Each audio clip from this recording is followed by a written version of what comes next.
Ei, pessoas, tudo bem com vocês? Para quem não me conhece, eu sou Luciane.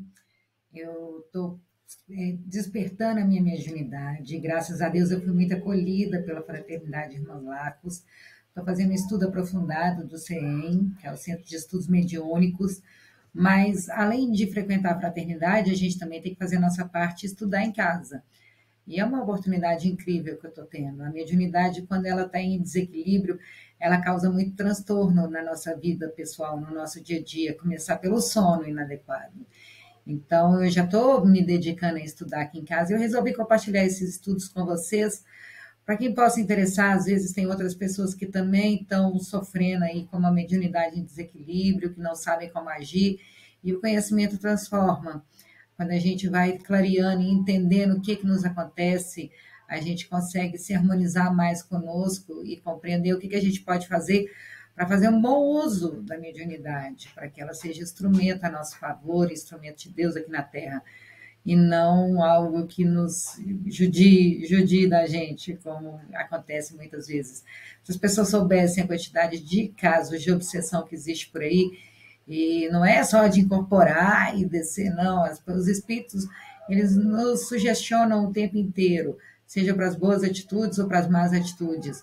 Então, todos nós somos médiuns em maior ou menor grau. Então, fazer esse estudo da mediunidade é fundamental para que a gente possa se proteger dessas energias que a gente não conhece, que a gente não vê, mas que nos afetam e, quiçá, nos governam, como fala o Livro dos Espíritos.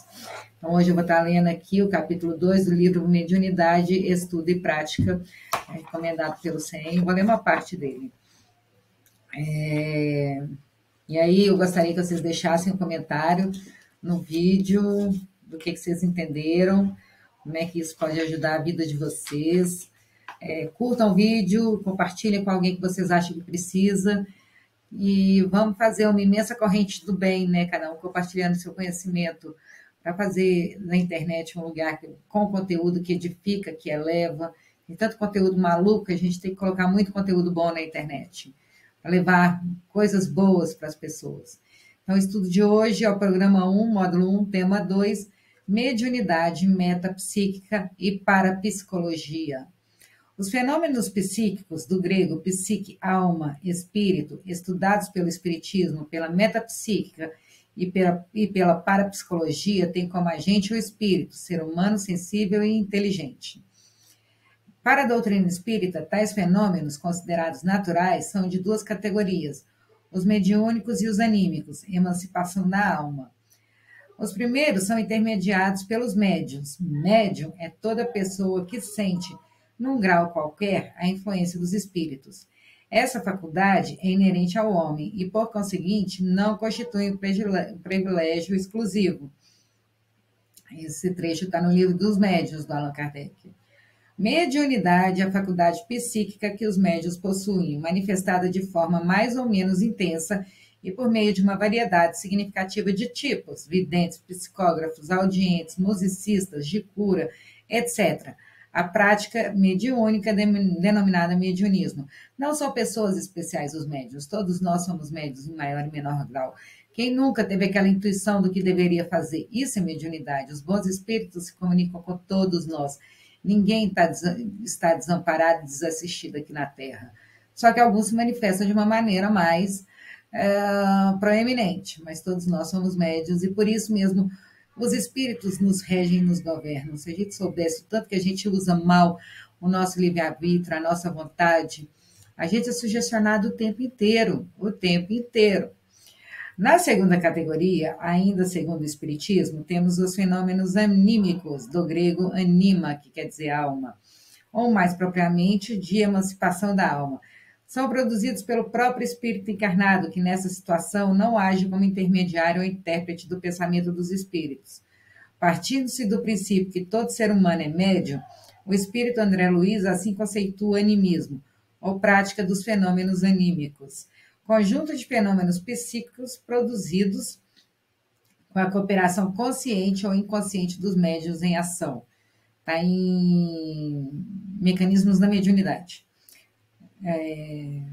Conjunto de fenômenos psíquicos produzidos com a cooperação consciente ou inconsciente dos médiuns em ação. E mais, Temos aqui muitas ocorrências que podem repontar nos fenômenos mediúnicos de efeitos físicos ou de efeitos intelectuais, com a própria inteligência encarnada comandando manifestações ou dela participando com diligência, e numa demonstração que o corpo espiritual, perispírito, pode efetivamente desdobrar-se e atuar com seus recursos e implementos característicos, como da consciência pensante e organizadora fora do carro físico.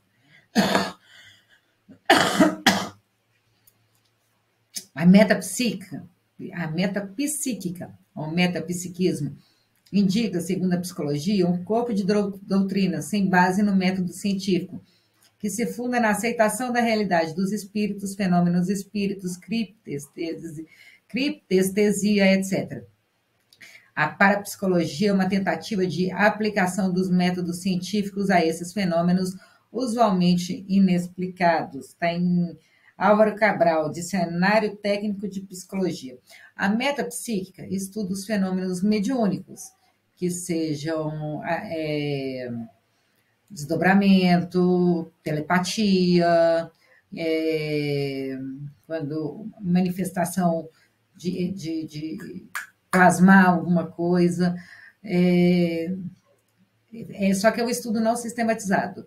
É um estudo que não tem bases científicas. Essa é a metapsíquica. A criptestesia, eu li esse negócio ontem.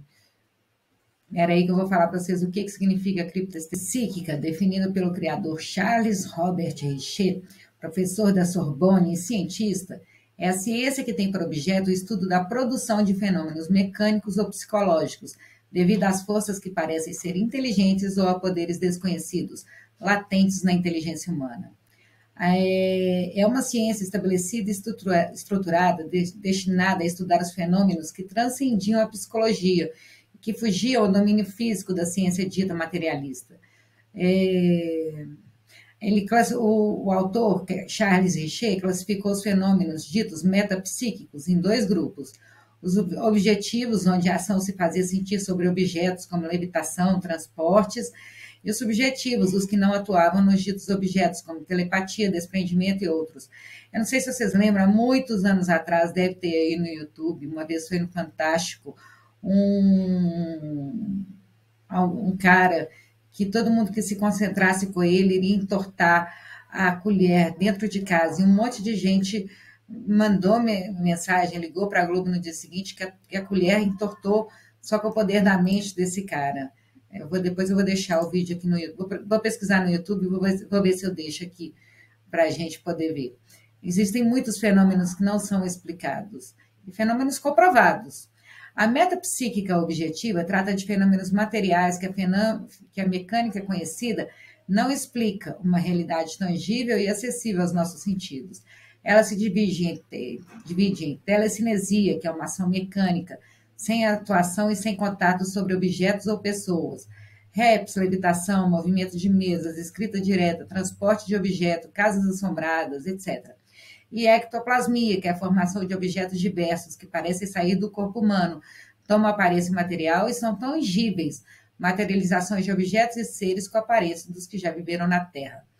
Já a metapsíquica subjetiva trata de fenômenos mentais, sensibilidades ocultas e percepções desconhecidas, como telepatia, clarividência, clareaudiência, xenoglossia, que é aquela capacidade de falar línguas que não conhece, escrita automática, etc. Nela temos a criptestesia, que é o estudo da faculdade de conhecimento das faculdades sensoriais normais. A criptestesia é a faculdade extraordinária supranormal de conhecimentos, é um fato, é saber do futuro. A sobrevivência da consciência dos mortos não é senão uma hipótese. Posteriormente, os fenômenos ditos espíritos, o autor da metapsíquica reformulou seu ponto de vista e passou a admitir os fenômenos mediúnicos, preocupando-se sobremodo com os ectoplásmicos, que é onde materializa. Numa conferência de despedida da cátedra da Universidade de Sorbonne, ele se declarou simpatizante da doutrina espírita, o que foi suficiente para que os seus seguidores laicos abominassem seu trabalho e, sob influência da escola metapsíquica alemã, propusessem a substituição da metapsíquica, para eles comprometida com uma doutrina religiosa, pela parapsicologia. Para melhor conhecimento do assunto, recomendo a leitura do Traité de Métapsychique. Foi muito a propósito que Charles Richer deu por iniciado com William Crookes em 1872 o período científico da metapsíquica, hoje parapsicologia. Eu vou falar mais sobre isso no meu vídeo do capítulo 2 do livro Mecanismos da Mediunidade. Quem quiser se aprofundar mais no estudo da metapsíquica e da parapsicologia, depois assiste esse vídeo lá. Mas, enfim, a metapsíquica indica, segundo a psicologia, um corpo de doutrinas sem base no método científico, o que se funda na aceitação da realidade dos espíritos, fenômenos dos espíritos e criptestesia, que é prever o futuro.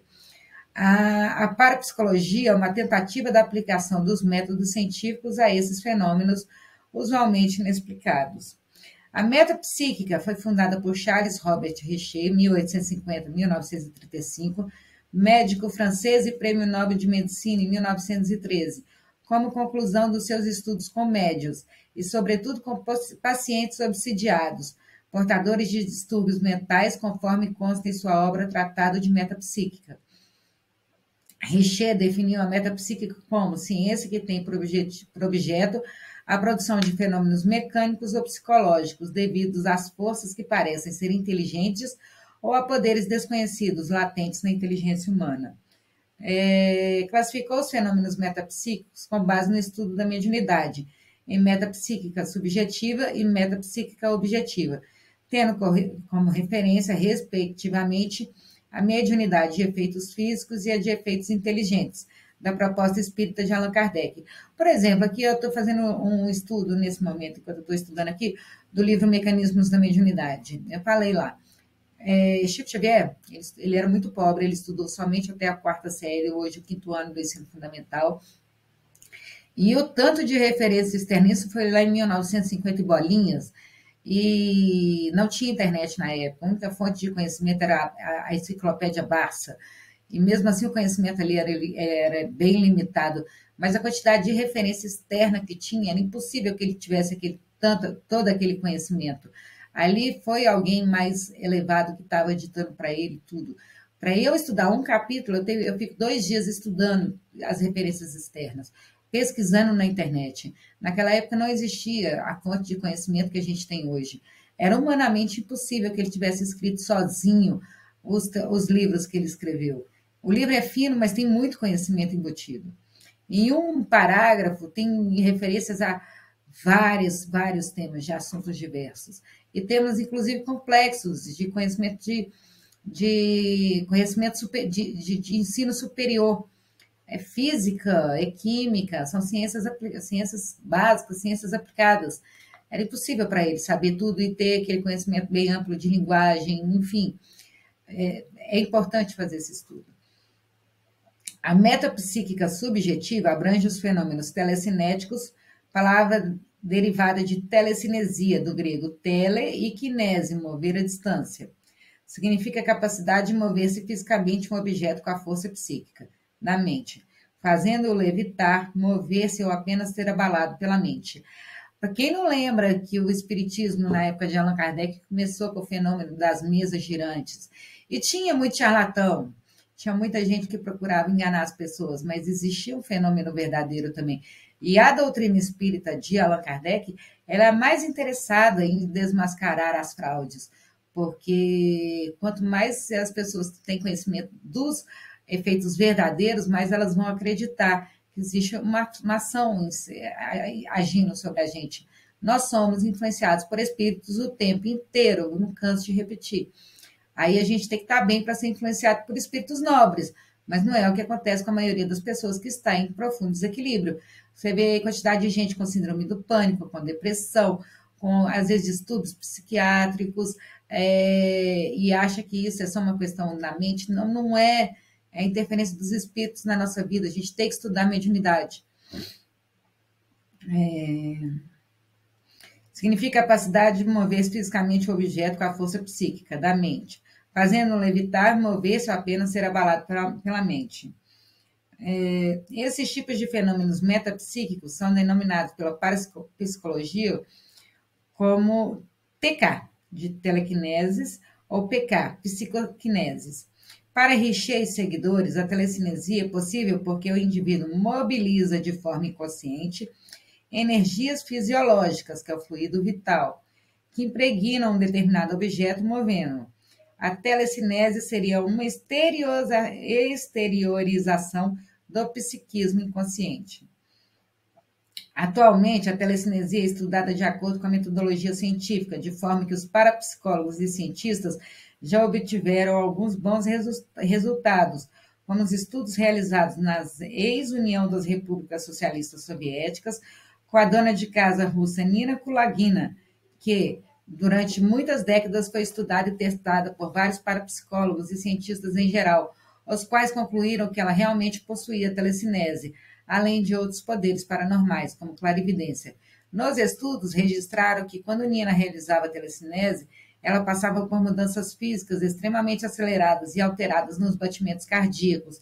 Chegava a 240 por minuto, ondas cerebrais e campo eletromagnético. Em 1990, enquanto ela realizava uma suposta demonstração telecinética, acabou morrendo por ataque cardíaco.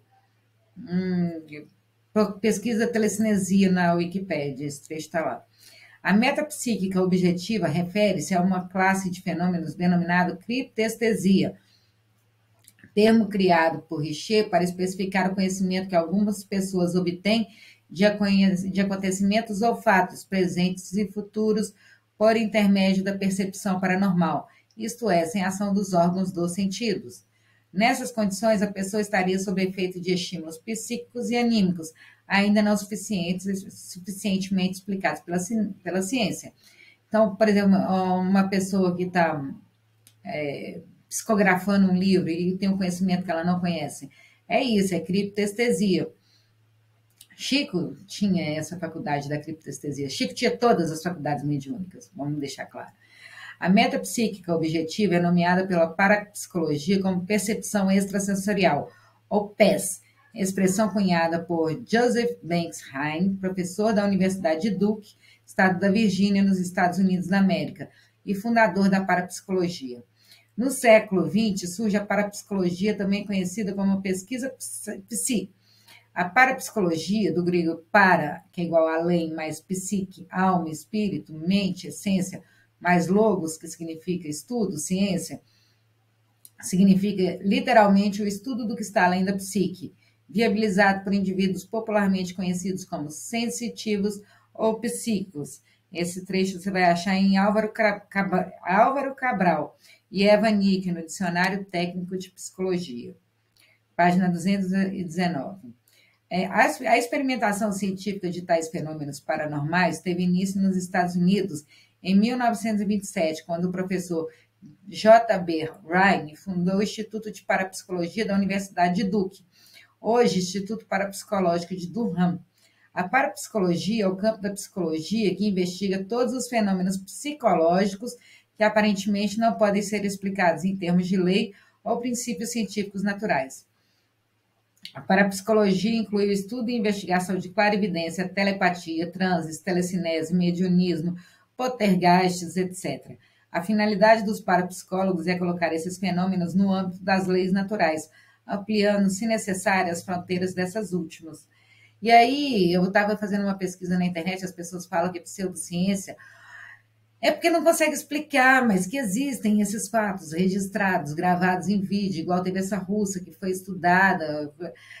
Como as pessoas não conseguem estudar, eles acabam agredindo, falando que é pseudociência. Mas existem esses fenômenos aos borbotões aqui na face da Terra, inclusive muitos registrados. Só o fato da gente não compreender não ignora o fato de que eles existem. A gente está procurando, e aqui a doutrina espírita aborda muito isso, e é o que eu amo, a doutrina espírita traga, trazida por Allan Kardec, onde a gente estuda o Pentateuco, os 5 livros de Allan Kardec, mais os estudos da Revista Espírita, é para a gente procurar uma explicação científica e racional para essas coisas que acontecem que a gente não compreende.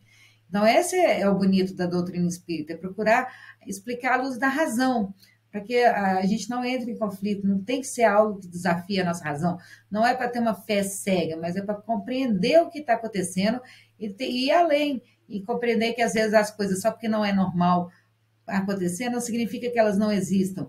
E hoje em dia, com esse negócio de um celular e uma câmera, os registros são cada vez mais frequentes, mas existem estudos científicos mais aprofundados a respeito dessas questões mediúnicas, inclusive de crianças lembrarem de vidas passadas, inexplicáveis pela ciência, que só pode ser explicada com um estudo de uma força superior, além do conhecimento da pessoa. Aí eles ficam procurando explicações racionais, que é o nosso subconsciente, que pegou essas explicações e que está manifestando para fora, mas assim, eu vou pegar a questão do Chico Xavier. Era impossível que ele tivesse o conhecimento para fazer os estudos e escrever os livros que ele escreveu. Se a gente quiser se aprofundar mais, depois assiste o meu vídeo do capítulo 2 do livro O Estudo, Mecanismo da Mediunidade. Eu vou estar aprofundando nessa questão da parapsicologia e do metapsíquico. Neste sentido, Heine apresentou a seguinte classificação considerada fundamental para pesquisa e estudo do assunto. Fenômenos psicocinéticos, PK, de psicocineses, ou TK, de telequineses, assim caracterizados por ações diretas do sensitivo no meio ambiente. Se estas ações produzem grandes efeitos, percebidos pelos circunstantes, disse macro-PK. As ações menores de pouco impacto ambiental recebem o nome de micro-PK. São fenômenos psicocinéticos, PK, a telepatia, transmissão mental de pensamentos e emoções, clarividência, visualização mental de coisas, acontecimentos, cenas e pessoas no mundo físico através de um corpo opaco ou à distância, seria a dupla vista da classificação espírita. Clareaudiência, percepção de sons, ruídos, frases, músicas, vozes, etc., provenientes do plano físico e do extrafísico, não percebidos pelas demais pessoas. Precognição, previsão de acontecimentos futuros. E retrocognição, relatos de acontecimentos ocorridos no passado, desconhecidos do sensitivo. Psicocinesia, ação mental sobre objetos materiais, localizados no plano físico, movimentando-os ou produzindo os efeitos, inclusive alteração de forma. Fenômenos extrasensoriais, os PES, percepção extrasensorial, que se encontram divididos em 3 tipos: psigama, que é telepatia, clarividência, clareaudiência, xenoglossia, que é o falar línguas desconhecidas, ou compreender línguas desconhecidas, psicapa, levitação ou transporte de objetos e pessoas, e psiteta, que são os fenômenos mediúnicos propriamente ditos, incorporação, aquelas coisas e tudo. Em síntese, para a doutrina espírita, os fenômenos paranormais ou extrasensoriais são considerados de 2 tipos, anímicos e mediúnicos. O animismo é da pessoa, o mediúnico é de uma coisa externa. Os primeiros, assim denominados por Alexandre Arkassov, 1832-1903, diplomata e filósofo russo, que ao se apropriar da expressão anima, alma, designam os fenômenos paranormais produzidos pela própria alma humana, de anímicos, os quais o codificador preferiu chamar de fenômenos de emancipação da alma. Os segundos, originalmente designados por Allan Kardec, indicam a faculdade inerente às pessoas de se comunicarem com seres extracorpóreos. Então, o animismo é tudo que é do subconsciente. E já o mediúnico é tudo que tem a comunicação com os espíritos. Para o espiritismo, os fenômenos mediúnicos podem apresentar 2 formas de manifestação. Outros espíritos, mas não significa que é só espíritos encarnados, não, tá? A telepatia pode ocorrer entre 2 espíritos encarnados. É que não seja da pessoa. Para o espiritismo, os fenômenos mediúnicos podem apresentar 2 formas de manifestação: efeitos físicos, que revelam ações de impacto no meio ambiente, e efeitos intelectuais, cuja manifestação exige certo grau de elaboração mental e interpretação intelectual. Contudo, importa assinalar a prática espírita manifestada na forma do mediunismo e do animismo, fundamenta-se necessariamente nos parâmetros de moralidade expressos nos evangelhos de Jesus. Quer dizer, um médium, ele pode incorporar qualquer tipo de espírito, inclusive espírito com pouca luz. Quanto maior a ascensão moral do médium, mais elevados são os espíritos que que vão entrar em contato com ele. E por isso, quanto mais desequilibrado está o médium, qualquer espírito que chega pode sugestionar e influenciar na vida deles. Por isso é importante estudar a mediunidade. Por isso é importante estudar o Evangelho de Jesus e esses textos que nos elevam moralmente, para que a gente possa, já que nós somos suscetíveis à influência dos espíritos, então que a gente mate o mal em nós, para que somente espíritos bons possam se aproximar da gente, nos sugestionar, porque com nós em desequilíbrio e com essa mediunidade descontrolada, qualquer espírito com pouca luz pode chegar e nos sugerir, nos sugestionar coisas que não vão ser boas para a gente fazer, que não vai nos levar a más atos, que vai nos levar a ter que assumir consequências que a gente não quer consumir, não quer assumir, vai nos levar a ter pensamentos que vão nos levar ao desgaste emocional, a síndromes mentais. Então, é muito importante para que a gente se eleve moral, além de fazer o estudo da doutrina espírita, a gente se eleve moralmente, fazendo estudo dos textos morais, não precisa ser só os textos espíritos, pode ser a Bíblia, pode ser qualquer texto sagrado, Bhagavad Gita, que nos dê um conteúdo moral elevado para que a gente tenha uma vida reta, para que a gente seja sempre bem amparado pelos bons espíritos.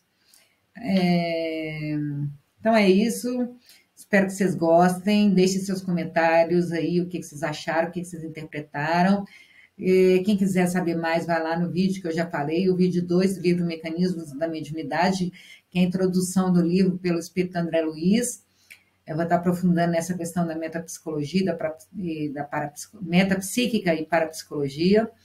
E é isso, vamos crescer junto, estudar bastante, cada um ajudando o outro com o que tem.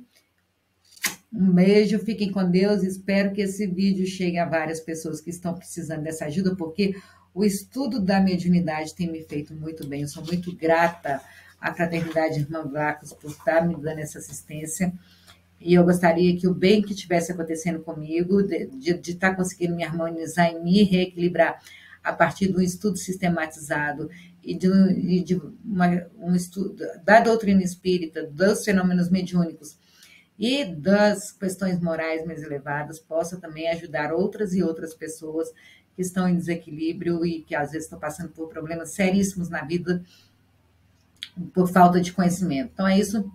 Beijo, fiquem com Deus, grande abraço, amo vocês.